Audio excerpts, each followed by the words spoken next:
السلام علیکم، آپ دیکھ رہے ہیں ہو کیا رہا ہے۔ میں ہوں Faisal Abbasi, group editor 92 news. Irshad Ahmed Arif سب ساتھ ہیں، شکریہ ارشاد صاحب آپ کا۔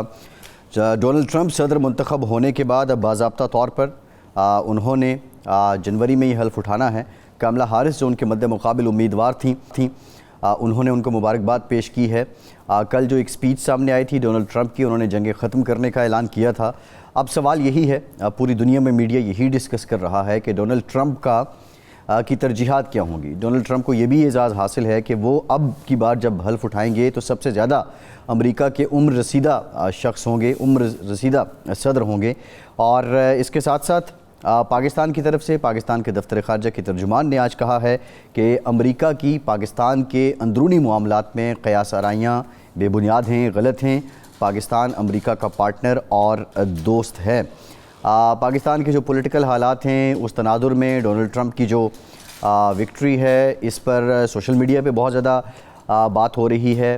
دفتر خارجہ تو اس قیاس کو غلط کہہ رہا ہے، لیکن کیا واقعتاً یہ جو باتیں ہیں یا پاکستان تحریک انصاف کی طرف سے جو کوششیں رہی ہیں امریکہ کے اندر بھی، کیا وہ رنگ لائیں گی؟ یہ بنیادی نقطہ ہے، آج کے پروگرام میں ہم اس پہ بات کریں گے۔ دوسرا کلیدی مسئلہ یہ ہے، معاملہ یہ ہے کہ پاکستان میں کیا کوئی منی بجٹ آنے والا ہے؟ حکومت تو اس کی تردید کر رہی ہے، لیکن IMF کے ساتھ معاملات کس ڈگر چل رہے ہیں، یہ بھی ایک بنیادی نقطہ ہے۔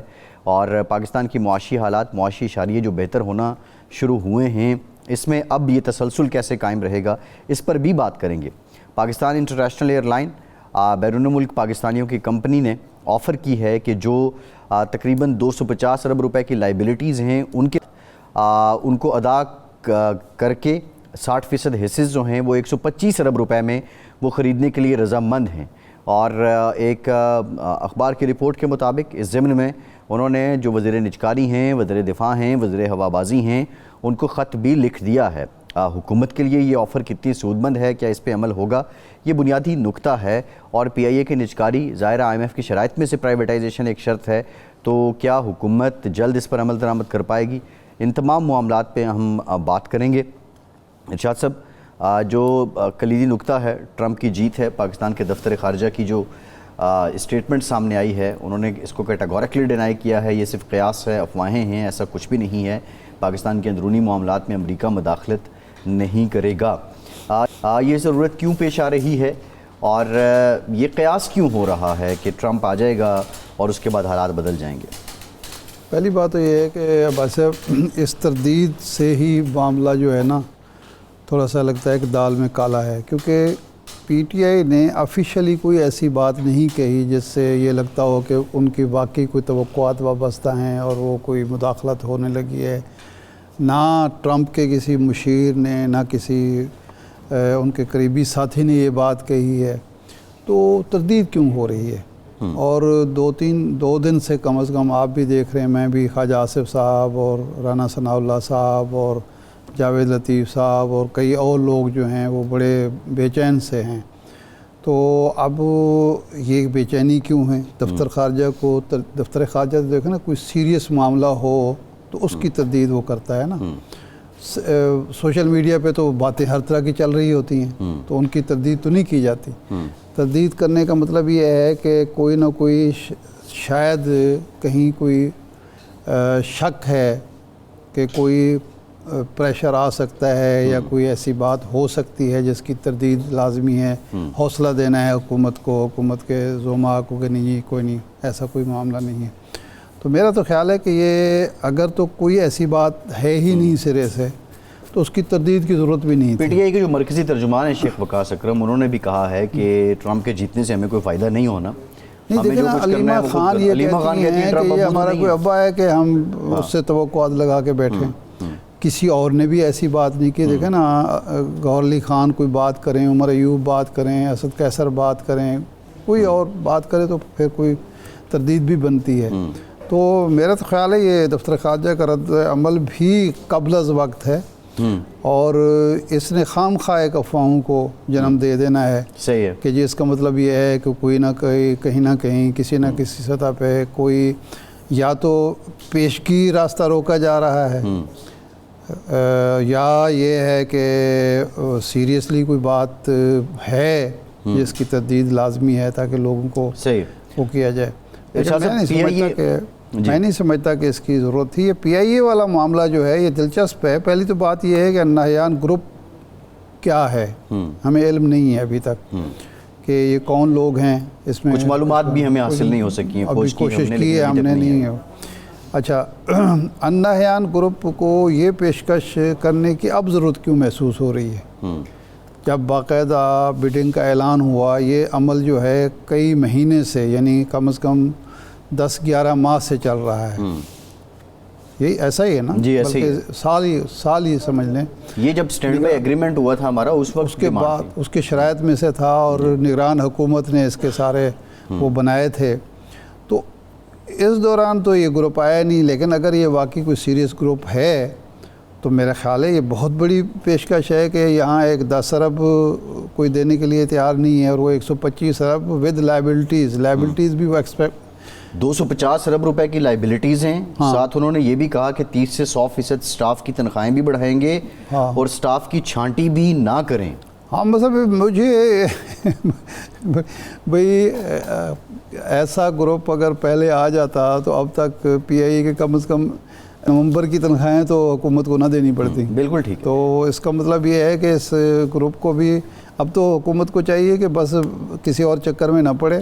اب جو خبر بھی آئی ہے وہ پاکستان کے معتبر ترین اداروں کی ویب سائٹ پہ آئی ہے. کسی گروپ نے پیشکش تو کی ہوگی نا, لیکن دیکھنا اب یہ ہے کہ وہ گروپ کیا ہے, اس کی اپنے جو سرمایہ کیا ہے, اس کی مارکیٹ ویلیو کیا ہے, وہ یہ اس کاروبار یہ کر سکتا ہے, کرتا ہے, کرے گا, یہ سارے پہلو دیکھنے پڑیں گے. ویسے تو جو خبر ہے اس کی حد تک بیرون ملک پاکستانیوں کا گروپ ہے, لیکن یہ نہ ہو کہ بندہ ساتھ ہی بیٹھا ہو اپنا ہی کوئی, تو یہ بھی ہو سکتا ہے. پیشکش ایسی ہے, یعنی اچھا حصص بھی 60% وہ 10 ارب سے 11 ارب پہ جانے کے لیے تیار نہیں جو ایک پارٹی ہے. اچھا اس پارٹی نے بھی یہ کہا ہے. اچھا 5 پارٹیاں جو تھیں ان میں سے 2 پارٹیز تو وہ تھیں جن کا ایویشن میں ایک تجربہ ہے. صحیح.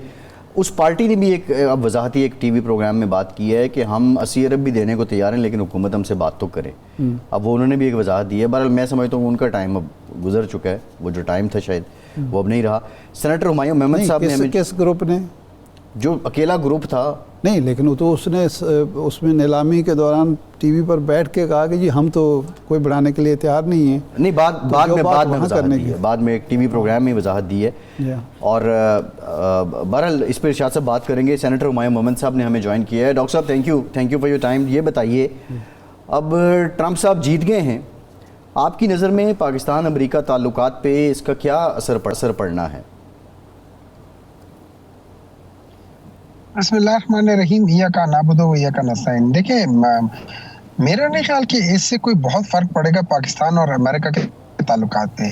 وہ اسی طرح ہی رہیں گے, وہ ایک جنرل پالیسی ہوگی, انہوں نے دیکھنا ہے. دیکھیں پاکستان کے ساتھ انفارچونیٹلی پاکستان نے پچھلے 40 سال میں اپنے آپ کو اس جگہ پہ پہنچا دیا ہے جہاں پہ یہ کسی کے لیے یوزفل نہیں ہے. It can be used as something to fetch, کہ جاؤ وہ لا کر دے دو. لیکن اس کے ساتھ تعلقات بنانے سے کوئی فائدہ, اگر فرض کرے اگر کوئی آپ صحیح معنوں میں دیکھیں کوئی ملک وہ پاکستان کے ساتھ تعلقات کیوں بنائے گا؟ پاکستان نے 40 سالوں میں جو ہمارے حکمران رہ چکے ہیں پچھلے 40 سال میں, مینلی پاکستان مسلم لیگ نون اور پیپلز پارٹی, انہوں نے پاکستان کے لیے کیا کیا ہے؟ پاکستان کی ایسی کیا چیز ہے پاکستان کے اندر کہ جس کے لیے کوئی آ کے ہمارے ساتھ تعلقات اچھے بنائے گا؟ محمد صاحب معذرت کے ساتھ, پاکستان ایک مسلم ورلڈ کے واحد نیوکلیر پاور ہے, اس خطے میں واقع ہے جہاں ارد گرد 3 نیوکلیر پاور اور موجود ہیں. اس کی ایک جیو اسٹریٹجک پوزیشن ہے, یہ ساری دنیا اس کو مانتی ہے. تو آپ کہہ رہے ہیں اس کی کوئی حیثیت ہی نہیں ہے. دیکھیں میری بات سنیں, آپ بالکل صحیح کہہ رہے ہیں. پاکستان سب سے بڑا جو پاورفل جو فوج جس کی ہے, پاکستان جو جیو پولیٹیکل سچویشن ایک ایسی جگہ پہ ہے کہ جہاں پہ ہر طرف سے ہے, اس طرف سینٹرل ایشیا, نیچے گرم پانی ہے, اس طرف یہ, اس طرف وہ ہے, تیل کے خزانے. Let's come to the practical world. Practical world میں what is happening in Pakistan? کیا ہو رہا ہے. نہ پاکستان میں کوئی سچ بولتا ہے, نہ پاکستان میں قانون ہے, نہ پاکستان میں آئین ہے, نہ پاکستان میں کسی کی رسپیکٹ ہے. کسی ایماندار بندے کی رسپیکٹ نہیں ہے. جو ایماندار بندہ ہے اس کو ہم کہتے ہیں یا کیا بیوقوف آدمی ہے. جو جتنا بڑا بے ایمان ہے اس کو اتنی بڑی پوزیشن مل رہی ہے. جو جس طریقے سے ہم لوگ جوڈیشری کے اندر جوڈیشری کو ہی انڈرمائن کر رہے ہیں, جس طریقے سے ہم پاکستان کے ایک ایک سسٹم کو انڈرمائن کر رہے ہیں. مجھے ایک بات, جی کون اس طرح کی جگہ پہ فیل کرے گا کہ یار میں آگے کرتا ہوں.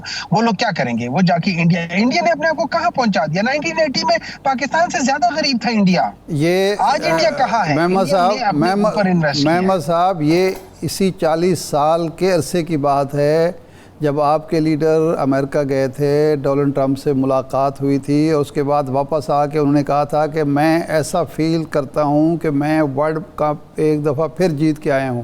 تو پاکستان کی کوئی اہمیت تھی تو ورلڈ کپ وہ جیت کے آئے تھے. پاکستان کے ہی وزیر اعظم کے طور پر ورلڈ کپ جیتا تھا انہوں نے.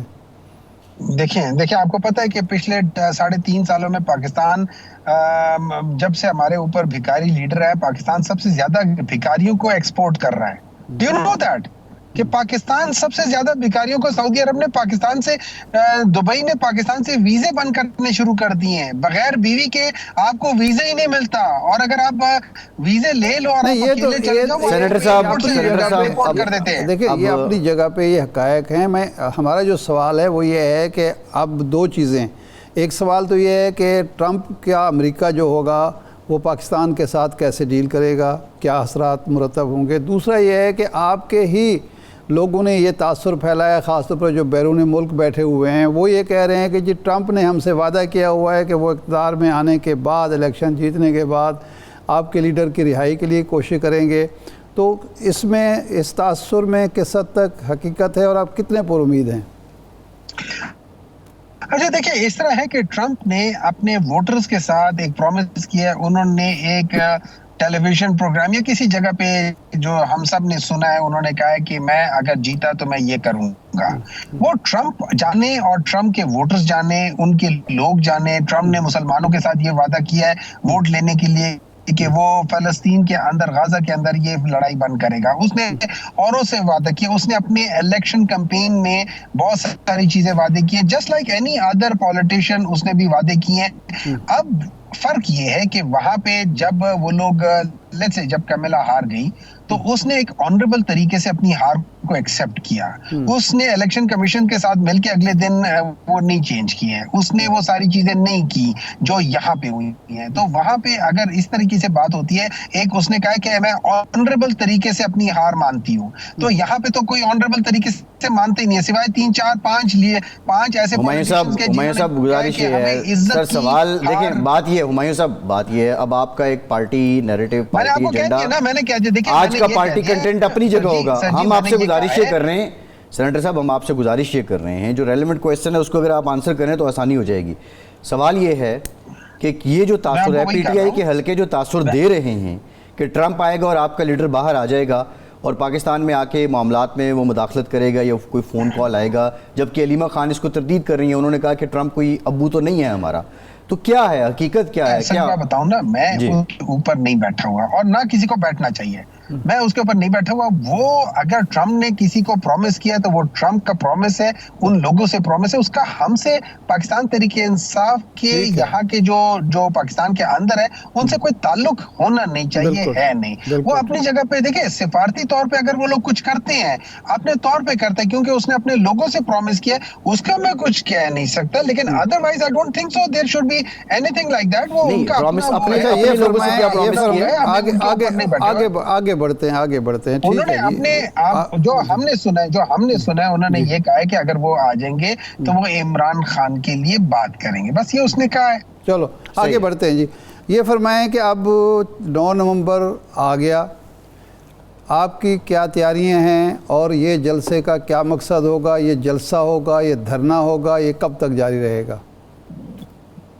دیکھیں اس طرح ہے, جو مجھے سمجھ آئی, ابھی مجھے اس کا فل ڈیٹیلز نہیں پتا, لیکن جو مجھے سمجھ آئی ہے وہ یہ ہے کہ ہم لوگ جو ظلم ہو رہا ہے پاکستان تحریک انصاف کے ساتھ, ہم اس کے خلاف پہلے بھی نکلے تھے, اب بھی نکلیں گے. اس دفعہ ہم لوگ میرا نہیں خیال جو وہاں پہ بات بن رہی ہے کہ ہم کوئی جلسہ کریں گے یا ہم کریں گے، ہم وہاں آ کے مطلب ایک قسم کا آپ یہ سمجھ لیں کہ دھرنا کریں گے یا ایک قسم کا ہم اس طرح احتجاج کریں گے کہ جب تک ہمیں ہمارا حق نہیں ملے گا. اور کیا ہے دیکھیں، ہم مثال دیتے ہیں جب ہم پیرالل کھینچتے ہیں امریکہ کے ساتھ. امریکہ کے اندر جب ہم نے سنا ہے کیپٹل ہل کے بارے میں، تو کیپٹل ہل میں فوراً ہی انہوں نے وہ CCTVs نکالے. جن لوگوں نے جو توڑ پھوڑ کی تھی اور سامنے پہچانے گئے تھے ان کو سزا مل گئی. جن لوگوں نے کچھ نہیں کیا تھا، ان کا نام یا ان کے جیو فینسنگ وغیرہ بھی تھی، ان کو کوئی سزا نہیں ملی. ہم تو یہ پہلے دن سے کہہ رہے ہیں کہ اگر آپ کے پاس کوئی پروف ہے تو ان کو سزا دے دو، اگر پروف نہیں ہے تو ان کو چھوڑ دو. That's all, that's as simple as that. یہ ہم کہہ رہے ہیں. اور ہم یہ سمجھتے ہیں کہ ہمارے ساتھ، ہمارے بہت سارے لوگوں کے ساتھ، ڈاکٹر یاسمین راشد صاحبہ کے ساتھ جو کہ تقریباً 80 کے قریب ہیں، ان کے ساتھ ظلم ہو رہا ہے. ان کے ساتھ باقی جو ہیں اعجاز چودھری صاحب کے ساتھ، وہاں پہ سرفراز چیمہ صاحب کے ساتھ، عمران خان کے ساتھ، ہر ایک کے ساتھ ظلم ہو رہے ہیں وہاں پہ. اچھا محمد صاحب یہ فرمائیں کہ ہمیں پنجاب میں تو کوئی خاص تیاری نظر نہیں آ رہی. کتنے لوگ آپ اکٹھے کرنے کا ارادہ رکھتے ہیں یا کتنی توقع کرتے ہیں؟ کیونکہ سلمان اکرم راجہ صاحب تو کہتے ہیں جب تک 4-5 لاکھ لوگ نہیں نکلیں گے ہماری تحریک کا کوئی فائدہ نہیں اور کوئی اس کا اثر نہیں ہوگا. دیکھیں ان پریکٹیکل میں 4-5 لاکھ کی تو بات نہیں کرتا، لیکن میں یہ کہتا ہوں کہ اگر 1 لاکھ بندہ بھی نکل آئے تو 1 لاکھ بندہ بہت ہوتا ہے. 1 لاکھ بندہ بہت ہوتا ہے. مجھے اس لیے پتا ہے کہ جب ہم جلسے ارینج کرتے تھے PTI میں، تو جو 60-70 ہزار کا جلسہ ہوتا تھا یا 1 لاکھ کا جلسہ ہوتا تھا، وہ لوگوں کو سمجھ نہیں آتی تھی کتنا بڑا جلسہ ہے. وہاں پہ ہم لوگ جب کرتے تھے تو ہم اس کے وہ کیا کہہ سکتے ہیں اسے سیٹلائٹ پکچر لے کے پر بندے کے لحاظ سے کہ کتنا بندہ ایک جگہ گھیرتا ہے، اس لحاظ سے ہم دیکھتے تھے. پھر ہم اس لحاظ سے اس جگہ پہ لائٹیں لگاتے تھے. تو ہم بعض دفعہ جب ہم نے 2 لاکھ بندوں کے لیے کیا تھا تو ڈی چوک سے لے کے تو آلموسٹ آپ یہ سمجھے کہ یہ جو سنٹورس کا پل ہے تقریباً وہاں تک بات چلی گئی تھی. یہ ٹھیک ٹھاک بڑی جگہ ہوتی ہے. 2 لاکھ بندہ مذاق نہیں ہوتا، 1 لاکھ بندہ مذاق نہیں ہوتا. 4 لاکھ تو بہت بڑی بات ہے. یہ دیکھتے ہیں ہمایوں صاحب، بہت بڑی بات ہے. ہمایوں صاحب یہ دیکھتے ہیں کہ اب آپ احتجاج کر رہے ہیں، آپ کا آئینی جمہوری حق بھی ہے، لیکن دوسری جانب بلکہ آپ تو پچھلے کئی سالوں سے احتجاج ہی کر رہے ہیں. لیکن KPK میں اساتذہ نکلتے ہیں، ان کو تنخواہیں نہیں ملتی ہیں، اپنے مطالبات رکھتے ہیں اور آپ کی سرکار ان کو معطل کر دیتی ہے. تو اگر آپ کا احتجاج درست ہے تو ان کے احتجاج پہ ان کو معطل کیوں کیا گیا؟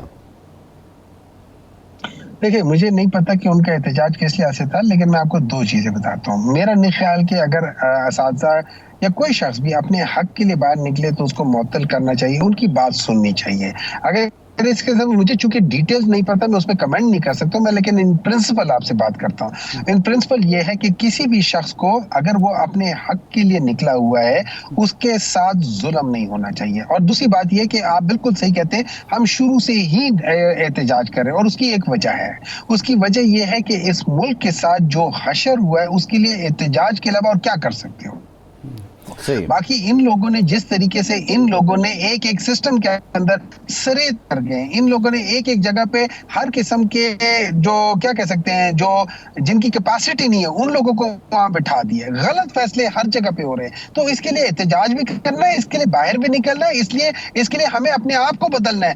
ہم جب اپنے آپ کو بدلیں گے ہمارے حکمران خود ہی بدلنا شروع ہو جائیں گے. جیسے قرآن میں کہا ہے کہ جیسے تم ویسے تمہارے حکمران. تو آؤ ہم اپنے آپ کو بدلیں تاکہ ہمارے حکمران بدل جائیں. آؤ ہم اپنے آپ کو سچ بولنا سکھا دیں تاکہ ہمارے حکمران سچ بولنا سیکھ جائیں. آئے ہم خود محنت کریں تاکہ ہمارے حکمران بھی محنت کریں. تو سب سے بڑی بات یہ ہے اپنے اندر لاؤ، اپنے اندر چینج لاؤ. کیونکہ جب آپ اپنی سوچ بدلتے ہو تو آپ اپنی ڈیسٹنی بدل دیتے ہو، آپ اپنا فیوچر بدل دیتے ہو. تو یہ ہم سب کو کرنا پڑے گا اور کریں گے انشاءاللہ تعالی. اور یہ یاد رکھیں اس کے ساتھ ایک ہی بندہ ہے جو یہ ساری چیزیں ہمارے لیے ہمارے ساتھ آگے ایز اے لیڈر کر سکتا ہے، اور وہ ایک ہی بندہ ہے. آج اس کو ان لوگوں نے بے جا حب سے بے جا میں رکھا ہوا ہے. اچھا ہمایوں صاحب یہ بتائیں، یہ آپ کا جو نیریٹو ہے، آپ احتجاج کر رہے ہیں، الیکشن ہوا آپ نے احتجاج کیا، اسمبلی میں کیا، باہر کیا، پہلے آپ فارم 47 کی حکومت کہتے رہے، آپ پھر یہ کہتے رہے کہ کچھ CBMs کیے جائیں تو ہم حکومت کے ساتھ معاملات کریں گے، لیکن ایٹ دا اینڈ آپ کے ہاتھ کچھ آیا نہیں. 26ویں آئینی ترمیم ہوئی، بلاول بھٹو زرداری جو ایک نوجوان لیڈر ہیں، انہوں نے تمام جو سیاسی کابرین ہیں، آپ کی جماعت ہو یا مولانا فضل الرحمان ہو یا باقی لوگ ہوں، اگر میں سادہ الفاظ میں کہوں تو انہوں نے بالکل آپ سب کو آگے رکھا, آگے لگایا اور 26ویں آئینی ترمیم وہ کروانے میں کامیاب ہوئے, اور پولیٹیکلی بھی آپ سمجھتے ہیں کہ آپ کو اس کو نقصان ہے. Why not dialogue? آپ نہیں سمجھتے کہ یہ احتجاج کے بجائے اگر ڈائیلاگ کیا جاتا ہے, بلاول ڈائیلاگ کر کے یہ سب کچھ کر سکتے ہیں, تو آپ کی قیادت کیوں نہیں کر سکتی؟ مجھے ایک بات بتائیں, میں آپ سے ایک سوال پوچھتا ہوں. اگر فرض کرے میں اس 26ویں ترامیم کے لحاظ سے آپ سے پوچھتا ہوں, مولانا فضل الرحمان نے کیا کہا ہے؟ انہوں نے کہا کہ بلاول بھٹو نے انہیں کہا تھا کہ جو چیف جسٹس رہیں گے وہ جسٹس منصور علی شاہ رہیں گے. بلاول بھٹو نے اس کا مطلب ہے مولانا فضل الرحمان سے جھوٹ بولا تھا.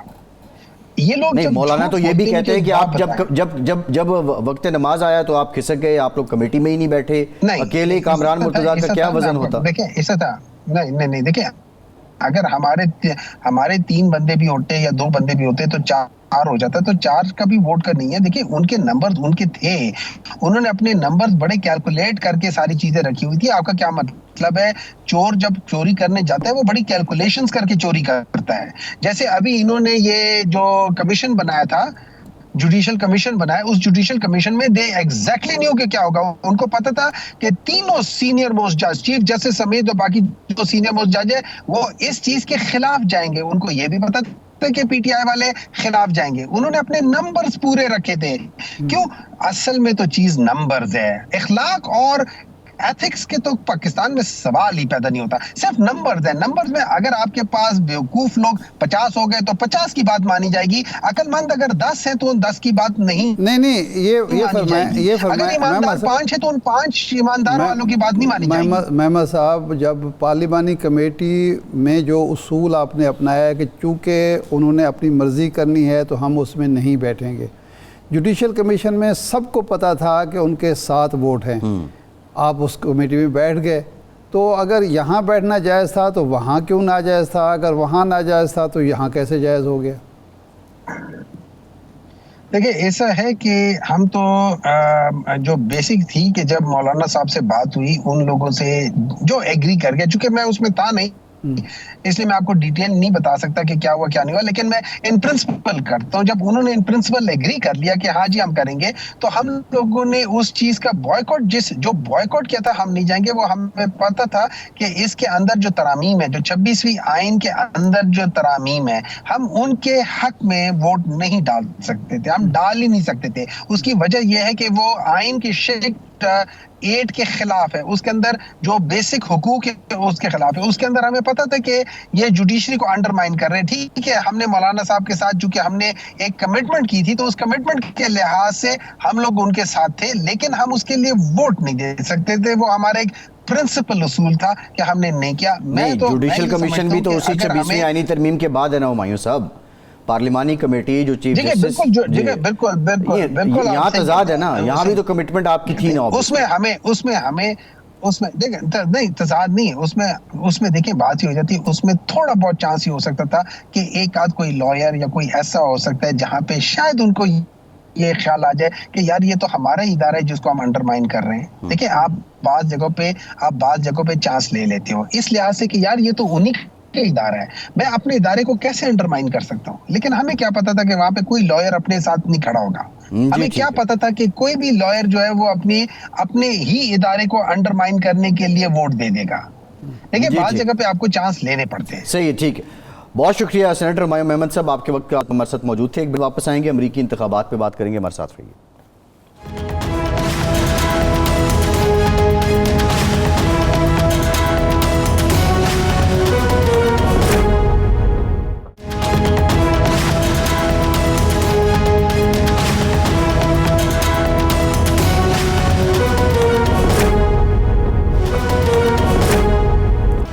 بریک کے بعد ایک بار پھر سے آپ کو خوش آمدید کہیں گے. ہمیں جوائن کیا ہے محمد عارف صاحب نے, ریپبلکن رہنما ہیں. بہت شکریہ عارف صاحب آپ کے وقت کا. عارف صاحب یہ بتائیے, جو سوال ہے اور ہم بھی دیکھ رہے تھے کہ کیلیفورنیا سے آپ کو کوئی اوور ویلمنگ رسپانس نہیں ملا, کیوں شکست ہوئی کیلیفورنیا سے ریپبلکنز کو, ٹرمپ کو؟ دیکھیں کیلیفورنیا ڈیموکریٹ سٹیٹ ہے, شروع سے بلو سٹیٹ ہے, شروع سے ڈیموکریٹ ہے, اور اس وجہ سے بھی تھوڑا اس وقت یہاں پر زور نہیں ہے. لیکن لوگ ریئلائز کر رہے ہیں کہ ان کے ایشوز جو ہے ریپبلکن پارٹی ہی ریزالو کر سکتی ہے, کیونکہ ریپبلکن پارٹی نہ صرف انڈیویجلس کو ہیلپ کرتی ہے یا بزنسز کو ہیلپ کرتی ہے، بلکہ اس کے بہت اچھے قسم کے مینیفیسٹو ہے جس کو وہ فالو اپ کرتی ہے۔ ڈیموکریٹس پارٹی جو ہے وہ اس وقت سوائے فائنانس کرتی ہے جنگوں کو اور کوئی ایسے بزنس ایکٹیویٹیز میں انوالو نہیں ہوتی جس سے پراسپیرٹی آئے، امپلائمنٹ آئے اور اکانومی کا پہیہ چلے، تو لوگ ریئلائز کر رہے ہیں اس سفرنگ جو اکنامک سفرنگ ہو رہی ہے، تو ریپبلکن پارٹی کی طرف لوگ آ رہے ہیں اور ڈیموکریٹ تھوڑا سا لوگوں کو جو ہے اس وقت وہ کوآپریٹ نہیں کر رہے جیسے ہونا چاہیے تھا۔ اچھا یہ فرمائیں کہ ٹرمپ صاحب نے اپنی اسپیچ میں جو وکٹری اسپیچ کی، انہوں نے کہا کہ میں جنگیں ختم کراؤں گا اور میں نے پچھلے دور میں کوئی جنگ شروع نہیں کی، اور کریڈٹ ان پہ ہے کہ افغانستان میں جو ڈائلاگ کا عمل تھا انہوں نے شروع کیا تھا۔ یہ بتائیں کہ بینگ مسلم اور ایک ریپبلکن پارٹی کے ممبر کے طور پر یہ فرمائیں کہ غزہ کے بارے میں اس کی ترجیحات کیا ہیں؟ کیا وہ یہ چاہیں گے کہ نیتن یاہو وہاں حماس کا خاتمہ کر دے، حزب اللہ کا خاتمہ کر دے اور پھر جنگ بند کر دے، یا جس طرح پہلے انہوں نے کہا تھا کہ میں کامیاب ہوتے ہی جنگ بند کراؤں گا، تو اب واقعی وہ بند کرائیں گے جنگ اور موجودہ سٹیٹس کو برقرار رکھتے ہوئے جنگ بند کرائیں گے، ٹو اسٹیٹ تھیوری کو آگے بڑھائیں گے؟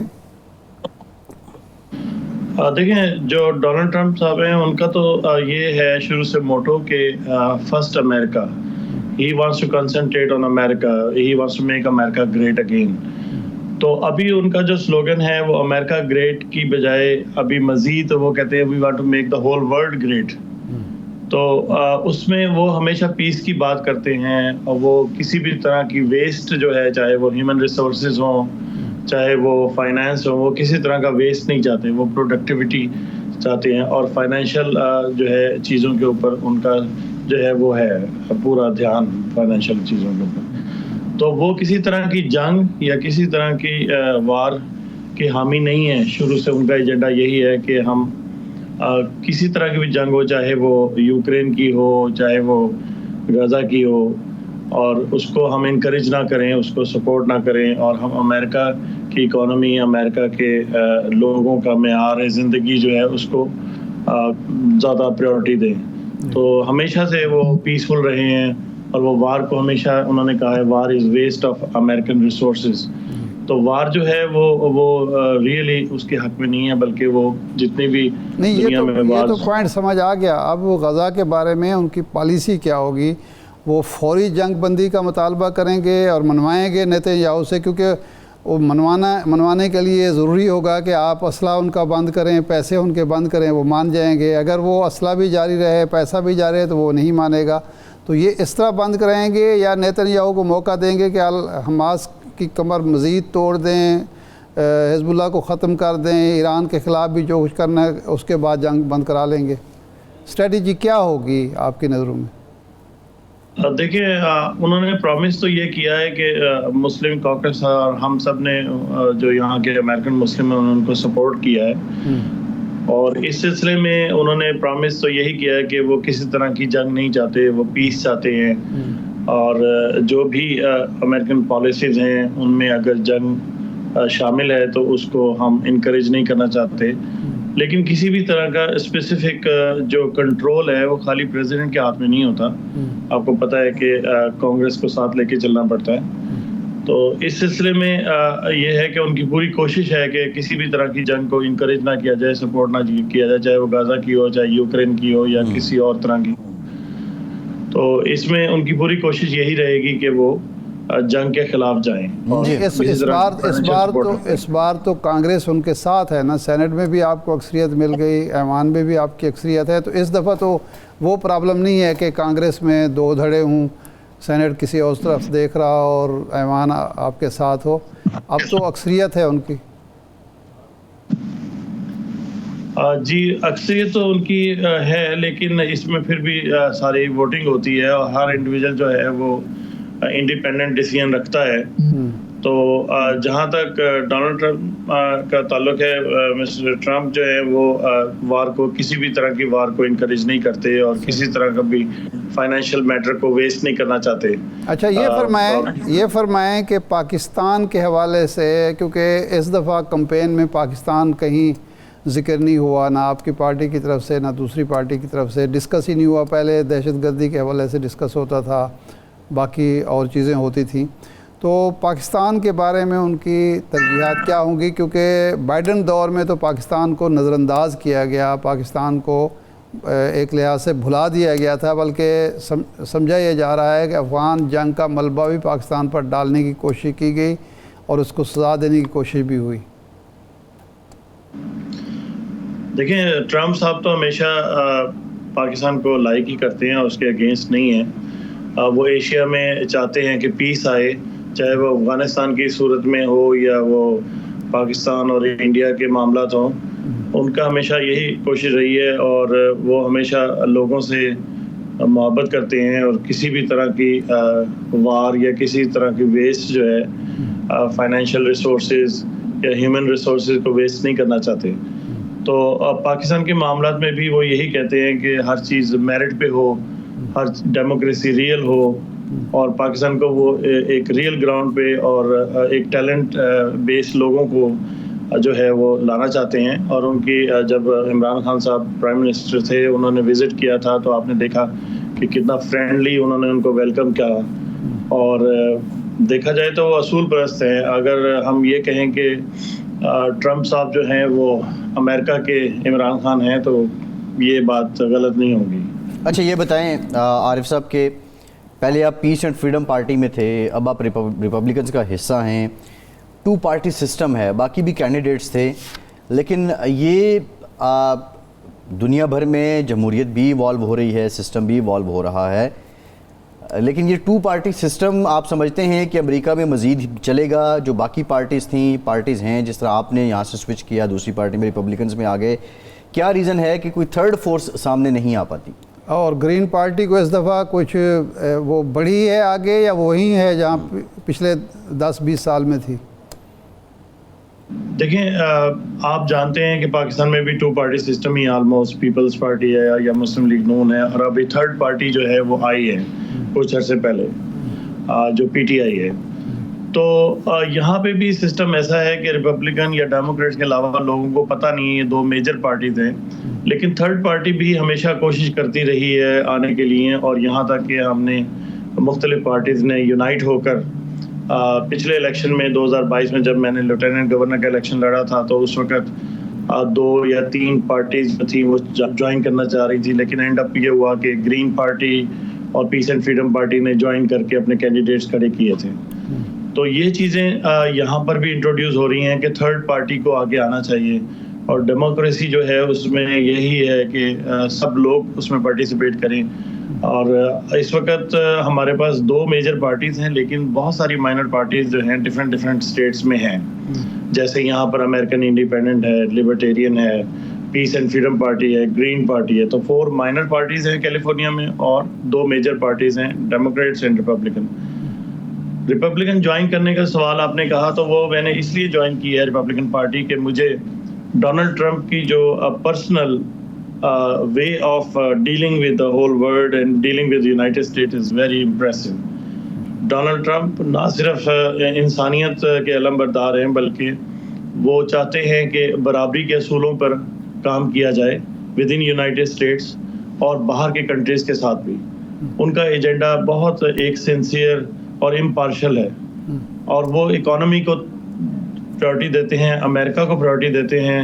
بینگ امریکن ہم کو اس لیے لائک کرتے ہیں کہ وہ لوگوں کے ساتھ کھڑے ہیں اور لوگوں کو امپلائمنٹ، خوشحالی، پیس یہ بانٹنا چاہتے ہیں، تو اس لیے میں نے ریپبلکن پارٹی جوائن کی۔ نہیں اچھا یہ فرمائیں کہ یہ آپ نے عمران خان کا بھی ذکر کیا پچھلے دورے کا، یہاں ایک ساجد تارڑ صاحب ہیں آپ کی پارٹی کے، وہ بلکہ پہلے تو دعویٰ کرتے تھے میں مشیر رہا ہوں، لیکن اب وہ مشیر تو نہیں ہے، لیکن وہ کہتے ہیں کہ جی مسلمز کو میں نے ریپبلکن میں بہت زیادہ آگے بڑھایا ان کے کاز کو،